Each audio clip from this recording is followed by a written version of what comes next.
നമസ്കാരം. കഴിഞ്ഞ ദിവസം ഹിസ്ബുള്ള ഭീകരർ ഇസ്രായേലിൽ നടത്തിയ ആക്രമണത്തിന്റെ ഫലമായി ഇസ്രായേൽ ശക്തമായി തന്നെ തിരിച്ചടിച്ച വാർത്തകളൊക്കെ നമ്മൾ കണ്ടുകഴിഞ്ഞു.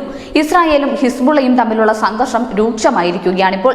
ഈ സാഹചര്യത്തിൽ ലെബനൻ സന്ദർശിക്കാൻ ആഗ്രഹിക്കുന്നവർക്കും നിലവിൽ ലെബനനിൽ ഉള്ളവർക്കും യാത്രാ മുന്നറിയിപ്പ് നൽകിയിരിക്കുകയാണ് ഇന്ത്യൻ എംബസി.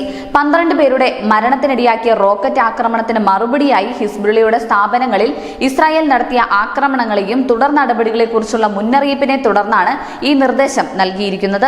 സമീപകാല പ്രശ്നങ്ങൾ കണക്കിലെടുത്ത് ലെബനനിലെ എല്ലാ ഇന്ത്യൻ പൗരന്മാരും ലെബനിലേക്ക് പോകാൻ ആഗ്രഹിക്കുന്നവരും ജാഗ്രത പാലിക്കാനും ബെയ്റൂട്ടിലെ ഇന്ത്യൻ എംബസിയുമായി അവരുടെ ഇമെയിൽ ID വഴി ബന്ധപ്പെടാനും നിർദ്ദേശം നൽകി. കൂടാതെ എമർജൻസി നമ്പറും നൽകിയിട്ടുണ്ട്. ഇസ്രായേലി ലെബനൻ പ്രതിനിധികളുമായി സംസാരിക്കുകയാണെന്നും ഇസ്രായേലിനും ലെബനനുമിടയിൽ അതിർത്തി പ്രദേശത്തെ എല്ലാ ആക്രമണങ്ങളും ഒറ്റയടിക്ക് അവസാനിപ്പിക്കാനും നയതന്ത്ര പരിഹാരത്തിന് ശ്രമിക്കുകയാണെന്നും white house national security council അറിയിച്ചിട്ടുണ്ട്. News desk news India Malayalam.